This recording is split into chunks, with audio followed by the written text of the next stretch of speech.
Hey, and welcome to the Skeptic Hangout, the place where we sit back, relax, and chit chat about intriguing and sometimes controversial topics through the lens of skepticism. We are Richard and Laura, and today we are discussing sin. So grab your English tea or your absolutely sinful double chocolate caramel crunch frappuccino with extra whip and join us as we talk about the myriad of ways one can piss off a god. This is episode 57 Sin.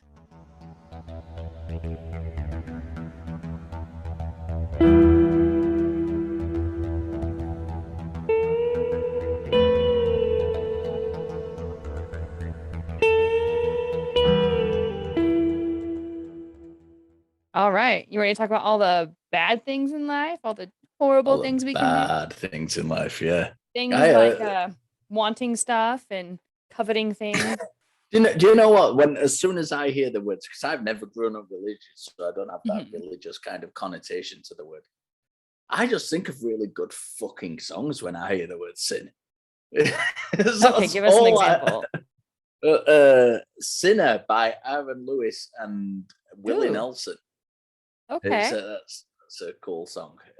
Yeah. There's lots of songs about it. Oh yeah, you could go to Devil Came Down to Georgia. Is that the one? Ooh, yeah. Charlie Daniels Band. Yeah, because It's playing not guitar, that is about sin, definitely it's sinful. about That was a it was a fiddle, wasn't it? Yeah. yeah, it's a fiddle. Yeah, those He had a sinful bet with the fiddles. devil about winning a fiddle made of gold, and I get the feeling that that was either inspired by or had something to do with the film Crossroads, Ooh, which maybe. I get the feeling it was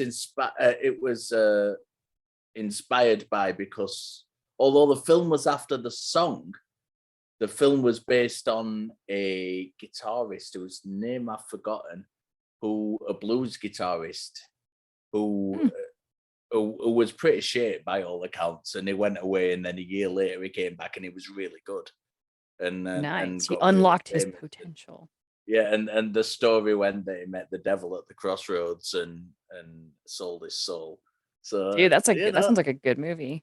I don't know. The that's devil goes down to Georgia always reminds me of Coyote Ugly because I'm shallow like that. So I think of other I, sins like dancing on bar tables and dumping ice all over yourself. I don't see that as sinful. I've never had that religious I connotation. I've I always seen quite people enjoyed it dancing on very much. barroom tables as fun. Okay, admission time. I've been in more than my fair share of bar fights over the years. I've never been in a bar fight. I've never danced on a table, but I've had myself my fair share of fun. I've never been slid across a bar and like the And classic had like movies where they the get. water dumped on them or whatever it is. Yeah. I've never gone across the bar like that. That's on my to do list before I die. I know you're not dead yet. Yeah, let's make it happen.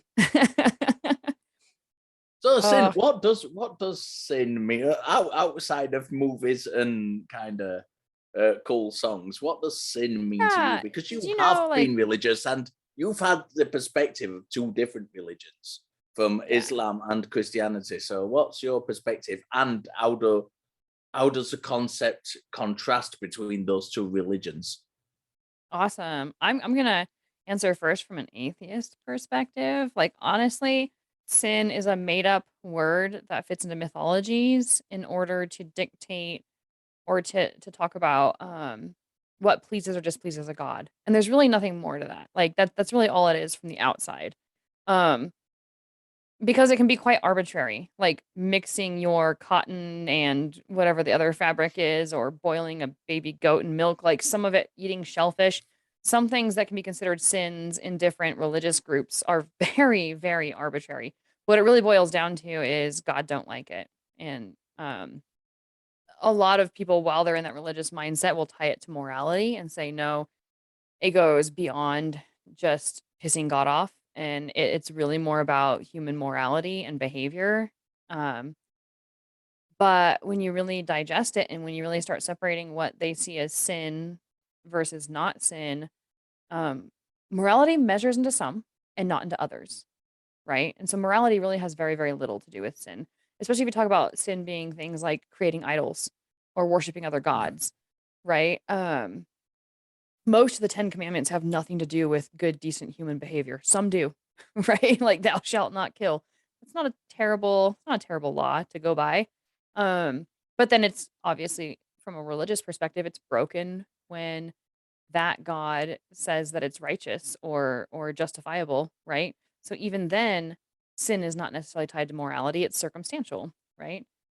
Um, so yeah, from an outside perspective, it's a very made up term. Um, that can have really arbitrary rulings attached to it. What are your thoughts on that from the outside? And then I'll go into the religious part of it from my perspective. I'm actually interested because would you consider, you talked a little bit about the Ten Commandments, and of course there are more than 10 commandments in the Old Of course, Testament. I should have, yeah, should have The clarified. and then come the New Testament, there were, some of those are done away with, although the Yeah, 10 there's the new commandments are covenant. generally kept to for some reason. Um, would you consider that sin? Because from an outside perspective, and I know it's a popular Christian idea that these, if you do things against God's will, it is sin. But Yeah. and bear with me on this, is sin not because we're all born sinners, but that's a hereditary sin brought down from the time of Adam and Eve. So it's actually breaking the commandments of God itself in all the commandments of God, sinning. Is it considered sinning? I don't know. It's an open question. Is what considered sinning? Breaking the 10 commandments or any of the 10 commandments? And any rule that God gives, is it It considered depends on the sinning, religion, or are we right? considered sinners just because we inherited that original hereditary sin from Adam? Yeah, because original sin isn't in all Christian religions, and it's certainly not in any religions outside of Christianity. So original sin really has more to do with Catholicism and some of the offshoots, right? And a lot of contemporary Christian religions reject that. So it really depends on who you're talking to. If you were to talk to, say, a Catholic, and I've never been Catholic, so I could be answering this incorrectly or I could be misunderstanding. But from my understanding, a Catholic would agree with you that, like, yeah, so you're born sinful, you're born with a nature, like a sin nature, that you can't get around. But where I don't know is like how they would say, um, therefore, what you just did isn't a sin. I think they would still consider it a sin. They would just tie it back to that sinful nature. And this is where I'm just kind of like tying myself up in knots trying to answer a question I don't really know the answer to. But that's sort of my Yeah, loose understanding of Catholicism, right? it gets Is complicated as well when you're like in Catholicism and in the Eastern Christian religions, but even, not yeah, in Eastern Orthodox. Protestantism. They have Yeah. the seven deadly sins, which are Yeah, that's different different to too. other sins. So the seven deadly sins are, and I'm not going to go through them all because I can't think of them all off the top of Just my watch the head. I'm movie not Seven. even, It's fantastic and but it's a great but representation of them. the those sins are sins that if you commit those sins, you can't necessarily, you need atonement from them, or you'll not get to heaven. Whereas there are other sins which are kind Mhm. of lesser sins where you don't necessarily, they kind of build up a scorecard against you, if you like, getting into heaven, rather than stopping you getting into heaven just from doing them in and of themselves. But that's Right. not widespread, and it's certainly not a Protestant thing. I think they accept a couple of those as like mortal sins, but not all of them. Yeah, and that even in and of itself gets really confusing. So I think Catholicism above other forms of Christianity is a lot more um law oriented and rule oriented, and it's a lot heavier with like I don't even know how to explain it, but it's more complicated if you ask me. And because it's more complicated from the outside perspective, I see more contradiction and more incongruity with it. So you have the seven deadly sins, and they're the ones that like automatically send you to, and I could be misunderstanding this, so just throwing that out there, but they're the ones that like kind of guarantee you hell in a way. But then anything is forgivable as long as, you love Jesus and Jesus forgives you and as long as you atone for your sins. So there's sort of like this toss up between like, no, no, no, this is a worser sin than that worser sin. But either way, if you ask for forgiveness, you're going to get it. And it just becomes really like sort of convoluted. And I'm sure that, like, there's narratives, right, among, the Catholic, followers where when people come to them with this question, they probably have a very eloquent answer that makes sense to them. I would say from the outside, you start measuring sins like that, but then you also say that anybody can get into heaven as long as it's by the grace of, like, God and love of Jesus, and as long as you repent your sins, then you're forgiven. How does that work simultaneously? Like, how would there even Uh, be levels of sins at that do you point? know what? This is an area I'm getting really interested to academically. I'm getting really interested in theology at the minute, Newman theology, Christology, if you Mhm. like, although that's not technically the correct term. Um, and I am only just getting into it. I actually made a mistake recently. I can't remember what show I was on, and I said, I don't. Oh, I do remember actually. It was Talk Heathen because I'd stepped in and kind of hosted that at the last minute. Um, Nice. and I was asked about something to do with Buddhism, and I mentioned that I was asked how long I'd been studying Buddhism academically, and I mentioned that I'd only just started studying the New Testament stuff academically, which isn't Mhm. actually true. What I meant to say was, and I did correct this in the after show, but that just goes out on Discord, so no No, one yeah, almost actually nobody heard listens to it, it. yeah. What I actually meant to say was I'd only just started getting interested in the New Mm, Testament stuff. yeah. Uh, I've actually been studying it for a lot longer than I've been interested in it.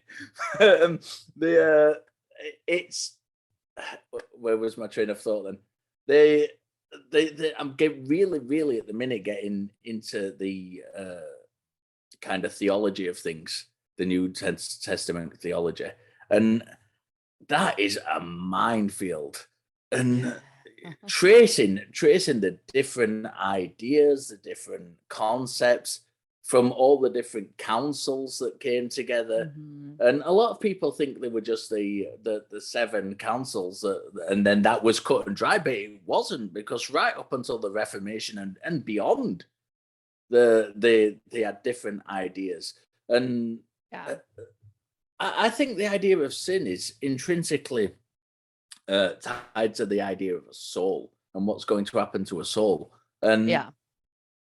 that a lot of our modern conceptions of a soul are actually not based on anything in the New Testament. They're based on Greek philosophy. Yeah. So it's Yeah. getting really, like, I mean, it's something I don't really want to like deep dive into because I'm only just like getting into it myself as an academic interest in an academic subject. So Mhm. it's, I don't want to misspeak on anything, but it's a whole layer upon layer upon layer of like interesting stuff to talk about and to look at, the whole idea of the soul and the sins and how Yeah. Catholics view it different And from how they all Eastern evolve. Orthodox. And Yeah.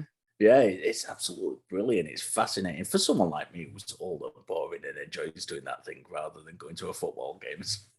No, I think it's fascinating. Like, I think it's super interesting because we kind of take stuff at face value. Like, if you were just go on the street and be like, "What is a sin?" A lot of people would say like it's doing a bad action or it's doing something immoral, right? Some people might say like, "Oh, it's doing something against God or displeasing God." And I honestly think that both of those are somewhat ignorant responses. Although the displeasing God is slightly closer to the truth. Um, but even then, when you start asking them, well, what is it that displeases God? It would be things that they would consider to be moral issues, and they might lump in stuff that we don't consider to be moral issues. Like I don't consider sexuality or attraction or gender to have anything to do with morality. It's completely separate from morality, right? But then a lot of people will kind of lump those in together. But it all boils down to quote unquote right and wrong. But when you're actually studying theology and you're studying the history of it, sin has very little to do with right and wrong. And it really has a lot more to do with Yeah. tribalism. And it has to do with the tribe of God, right? Like how to get it in and earn your club pass into the club of God and not be like kicked out, basically, more or less. You know what I'm saying? And those who sin against God or displease God are then separated from God or put on the outside, or in some cases punished, with hell for eternity.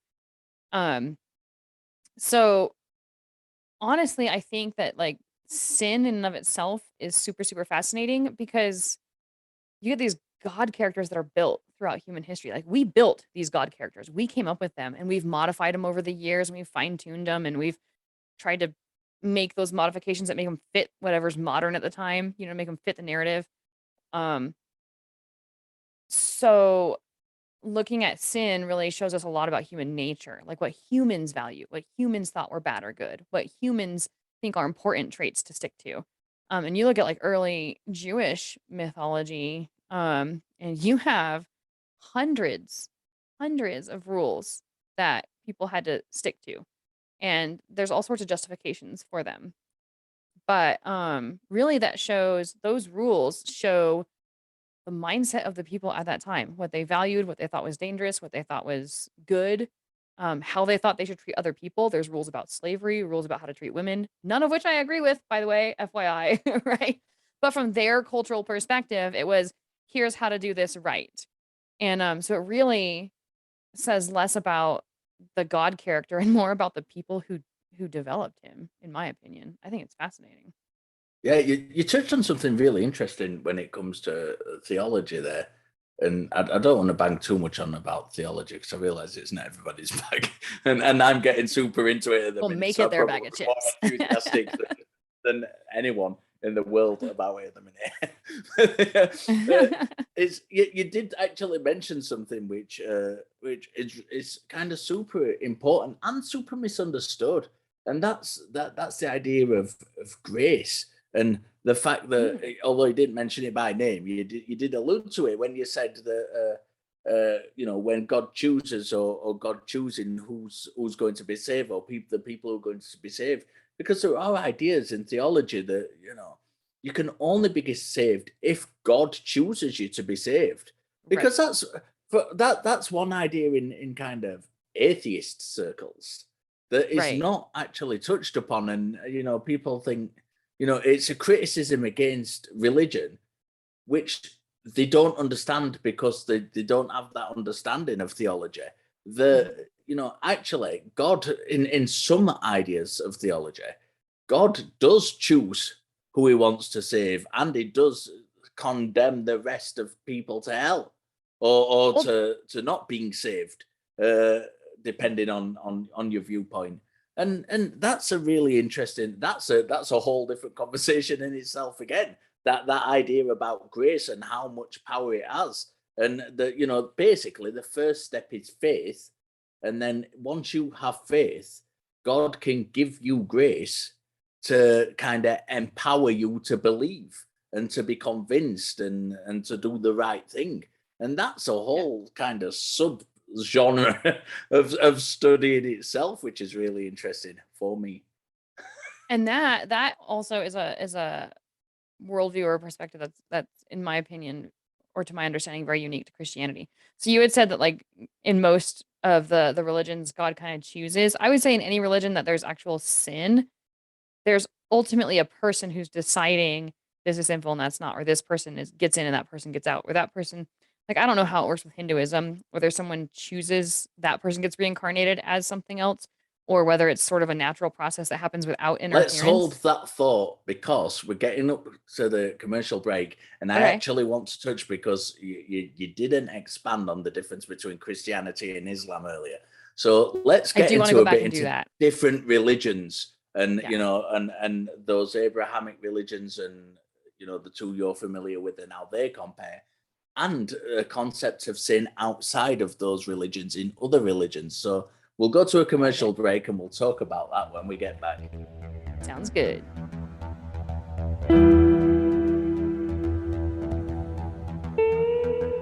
Okay, so we have a Facebook discussion group or a discussion Ooh. group, depending on how you like to pronounce it. Um, if you're into it like me and like to trip over your words, you can pronounce it one way rather than another. It's a fantastic place to go. Well, you can talk about the episodes. Highly encourage you to go and watch. If you're new to the show, go and watch back episodes or listen to the back episodes if you're podcasters. And go on there and have your say. We're really, really interested in people just diving on there and giving their opinions, correcting us if we make any mistakes. You know, you'll Mhm. often find we correct ourselves on there because we do make mistakes, and that's all part and parcel of the fun of doing this. It's, you know, it's completely unbiased, it's unscripted, and you know we're bound to make mistakes. If you spot them, let us know because we want to correct ourselves. We also have a link tree where you can find those podcasts and, you know, the YouTube channel and merchandise. And so, Laura, do you want to tell us about a little bit about what kind of merchandise we do? Absolutely, yeah. So the link tree will have the link to it, but we have a store that has some of our logos and slogans and just some fun stuff that we thought kind of highlights or separates like our show, makes it unique. And so you can go if you're interested in supporting us, or even if you just want like something to show off because you like the slogan. We have just about anything. It could be a shirt, it could be mugs, keychains. I know that Richard is so proud of his mouse pad. Um, For sure, He's now probably you've got it mentioned right it. It's just here.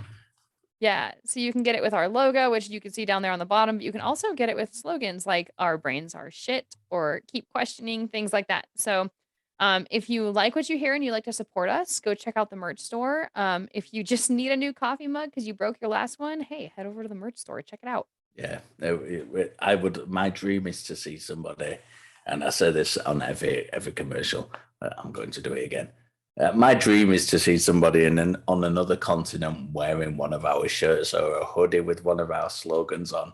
You know, take those selfies, send them in. And I have actually promised on the previous episode, and I will do this. I will actually do this. The first person on a continent other than the one I'm on, which is Europe, the first person on a continent other than Europe who sends in a photo with themselves wearing one of our t-shirts or one of our hoodies, I will buy you a t-shirt and ship it to you free of charge with the slogan of your choice because that's just going to make my day. That's one of my bucket list things to see. So it's worth me spending the money on doing that for you. Please send those photos in if you can get them. Yeah.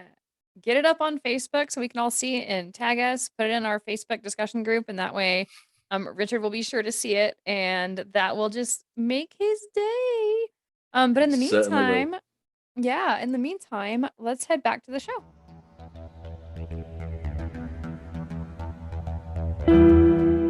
Okay, so religion and sin, sin from multiple religions. So we didn't really get into the differences between Islam and Christianity.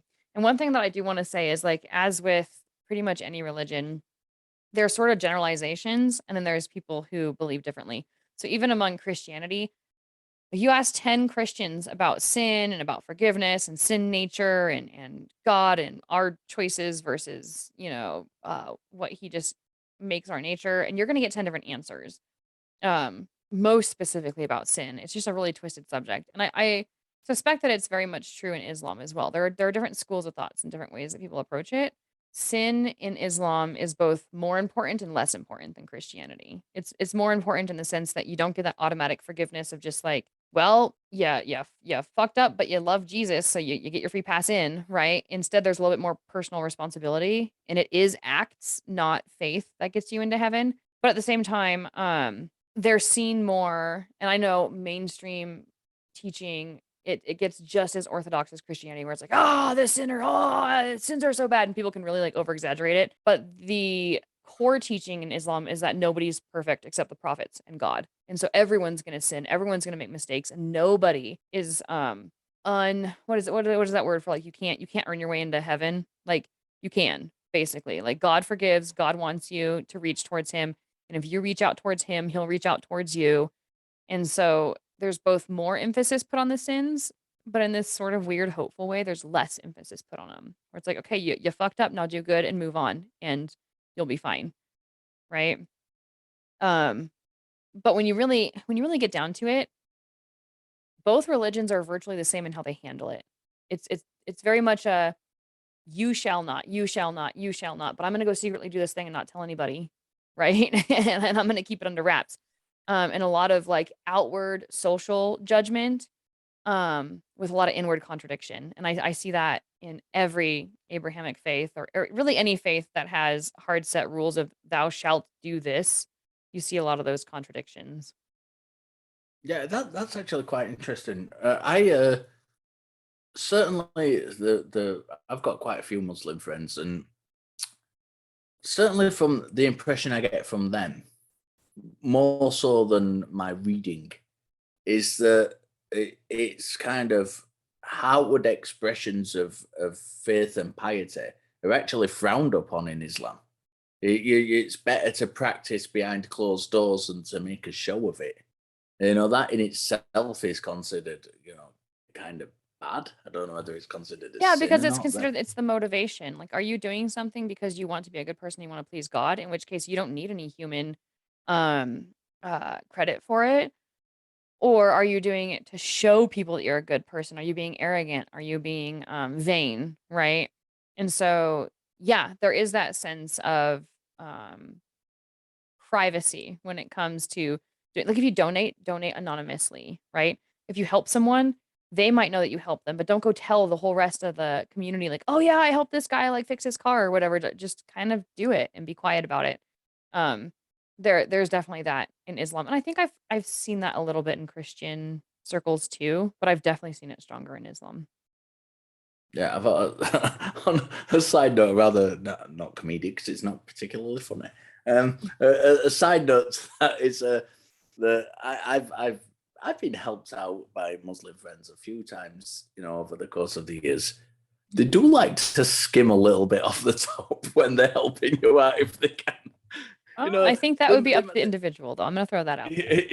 yeah, yeah, yeah. That's just my experience, with some exceptions, but by and large, my experience is that if they can help you, they will. But if they can make a little bit of money on the side while helping you, they'll be happy to Then do that. great. Which is it's not necessarily a sin to do that. So I don't even think that's a Muslim practice. I think that's human nature. Human nature is a little bit greedy. Um, like I see the reason why some of these sins are sins, like the seven deadly sins. I can see where they are the excess of normal human behaviors, and it shows how you can take a normal human behavior and take it to a point where it's destructive. And now they oversimplify it by just saying like lust in general is sinful, but certainly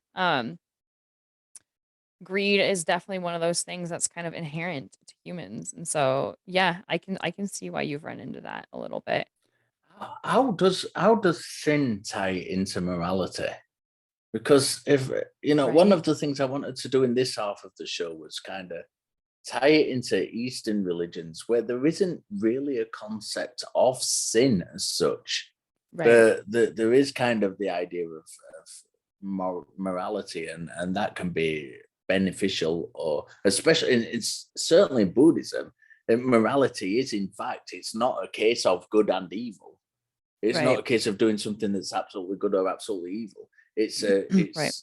The idea in Buddhism of morality is that if it's something is moral, it's something that will push you forward towards enlightenment or gain you further Mhm. kind of progress on that path, or hold you back from it. True. So Yeah. it's not necessarily a good or a bad thing.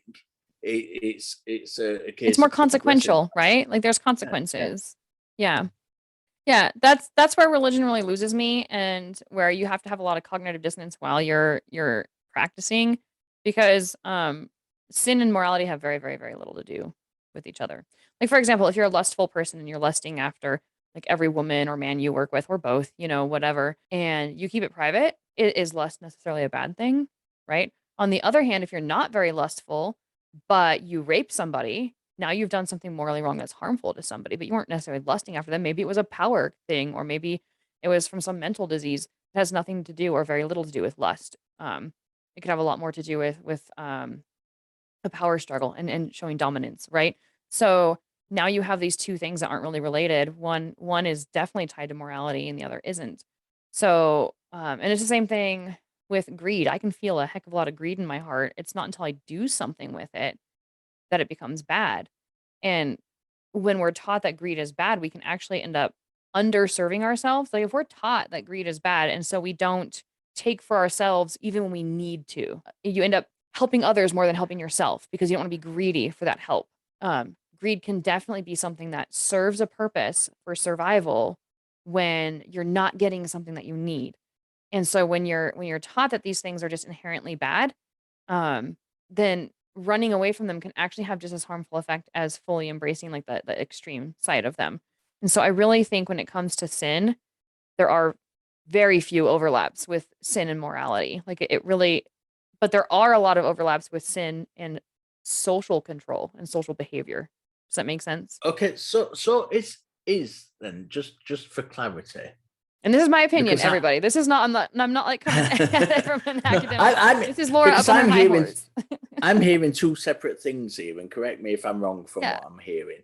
Yeah. I'm hearing that from a kind of psychological point of view. Mhm. Let's just take sin as a thing for the minute, although we know it's just a religious construct. Right. Is from a psychological point of view, sin and morality are unrelated.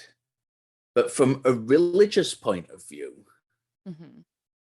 are they related, do you think? Do you think that, from that religious mindset, step yourself back into being a religious person and look at it from that mindset? Would you see them as related there, or would you say they're still unrelated? Yeah, I would say from a religious mind point, they do tie it into morality, and it's the matter of a redefinition of what morality means. And to be fair to the religious person, we get to determine what terms mean, right? And so if the popular thing says morality includes pleasing or displeasing a God, then we have to, even as atheists, admit that that is part of the accepted definition of morality.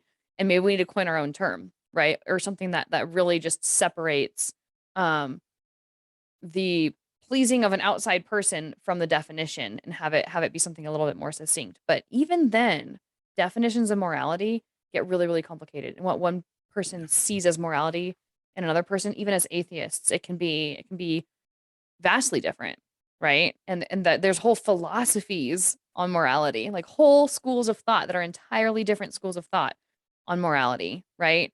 So yes, the religious person certainly sees sin, even if it's a sin like don't like you have to keep the Sabbath day, right? That's one of the 10 commandments, and it's sinful not to keep it, right? Or one of the deadly sins like vanity, right? Even if you're not hurting anybody, they would tie that into morality because to do that thing displeases God. And because God is the arbiter of morals and he decides what's right and what's wrong, if it seems arbitrary to you, it makes no difference, right? Yeah, it's really interesting actually that you bring up even amongst atheists, because as we are recording, it's literally on the. I heard about it first today. I gather it happened yesterday, maybe in my time zone. The kind of Chris Rock Will Smith thing, I'm so where glad that came up in this conversation. Will Smith went and lamped Chris Rock for saying something derogatory. I don't actually know that many details about it because I don't really follow celebrity stuff, but it's one of those things that's like being blown up so much that you can't avoid hearing about it. Yeah. A lot of that I've seen on social media, a lot of my atheist friends disagreeing on the morality of what's happened. And so it's like just kind of piggybacking a little bit on what you said about like atheists disagreeing on morality. That's a prime example of that Oh, occurring, and it's nothing absolutely. to do with sin or good or evil or any Yeah, of those things. It's a purely moral kind of question. I absolutely agree. And it depends on so many variables and so much context. That's not even funny.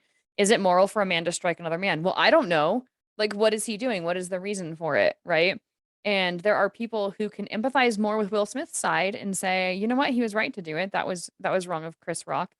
And now we're becoming social commentators on celebrities, but let's do it. Why not? Um, but then you can also um sort of take it from the other perspective of Chris Rock's perspective of it's comedy and nobody or nothing should be sacred. Like comedians fight so hard and celebrities fight so hard for nothing being taboo or sacred. And like we should be able to make fun of politics and politicians and we should be able to make fun of religions and we should be able to make fun of ideas because that is the point of comedy. As soon as as soon as you're not allowed to make fun of something, now you're being oppressed, right? And so that comedy is a way of maintaining that freedom. Well, I mean that's a big yeah, question in comedy, and yeah, it's a discussion I've been hearing since for quite a long time actually. But yeah. I remember distinctly hearing it on the radios just before Christmas, which was like 3 4 months ago from where we are now. And and it was being talked about then because something had occurred in which some comedian had said something which was close to the bone.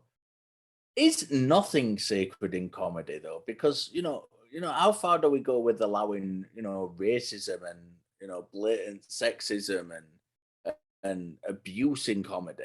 If is nothing That really sacred in comedy, or that really should be like is its whole conversation because I really want to take that and run with it. So I'm gonna actually not answer your question and shelve it, but I'm gonna write that down as maybe a topic of discussion for after this set of recordings. Because I think that's actually a really important conversation to be had, and there's a lot that we can delve into on both sides on that. But I will say, like, I will go so far as to say the morality of that situation can be argued both ways, right? And what your outcome is really speaks more like how you sit, whether you're like team Will Smith or team Chris Rock, or if you're me in the middle is like team whatever, it just happened, I don't care, right? It really speaks more to you and to your morality than it does to those two gentlemen and what happened, right? And whether or not they quote unquote should or shouldn't have done what they did. Um, because it's so subjective in that case.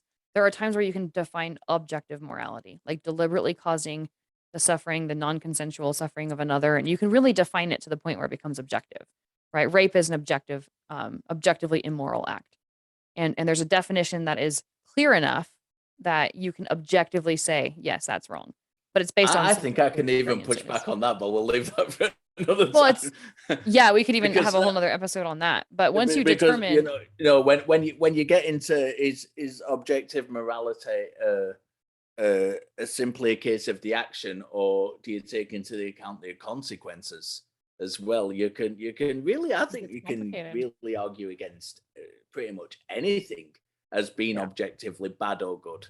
But that's for all. We haven't got time, Yeah. or it's not the I subject know, because matter we're to talking get about into there. sin, not morality. And while there's some overlap, there's not much, like I said. Yeah. So that is a different conversation for a different time. I mean, I don't even remember how we got into the Chris Rock, Will Smith conversation. Yeah, that Um, was me.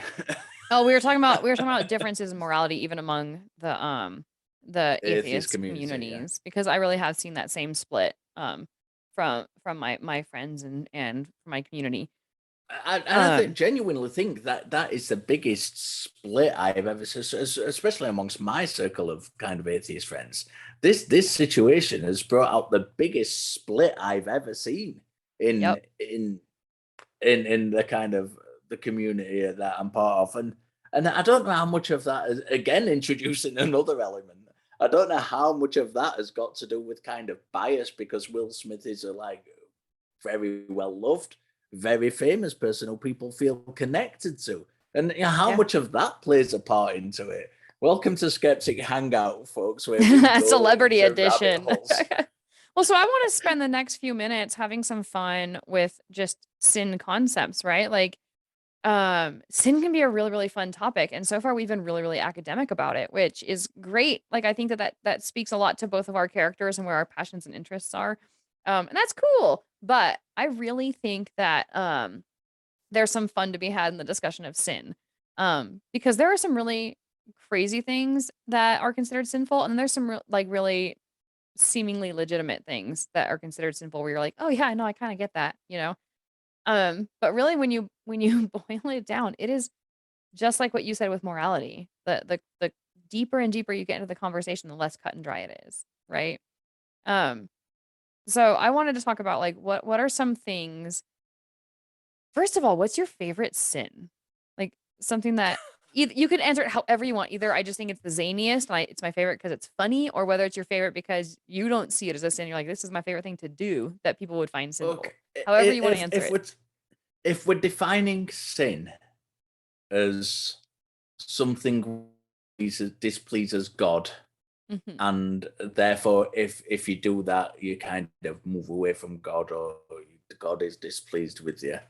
It has to be kind of going down the either wearing mixed fabrics or eating Mhm. shellfish, kind of just That stupid stuff, which really doesn't fucking matter to anybody. There's no rhyme or reason as to why, Jesus, man, your shirt's made of nylon.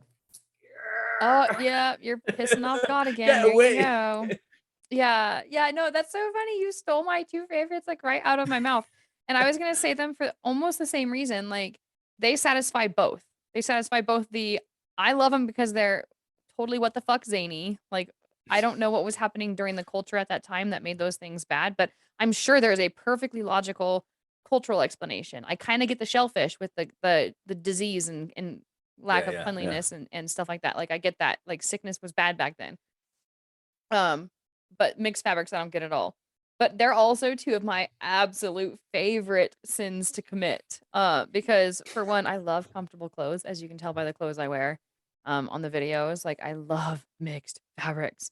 Um, but I also like, I love me some shrimp. Like, I shellfish and me, we're, like, legit tight. So, like, I like seafood in general. Um, so as sins go, I probably commit those 2 sins well, the fabrics on, like, a daily basis, and shellfish, I'd say at least on a weekly basis, right? And I don't know of any other sin like, off the top of my head, I don't know of any other sin that I commit quite that often. There I, might th- be I others, think don't get me wrong. I think one of the we're coming up to the end of the show. I touching on a bit more of a serious. That was a great question, by the way. But touching more on a bit more of a serious kind of standpoint, I think the most abhorrent thing considered sinful in kind of the Abrahamic faiths Mhm. is homosexuality, and I I'm so glad think you brought that that up, yeah. is and I'm not suggesting. I realize my wording may have been a bit odd. Then I'm not suggesting homosexuality is abhorrent. I'm suggesting No, that the the other way idea around.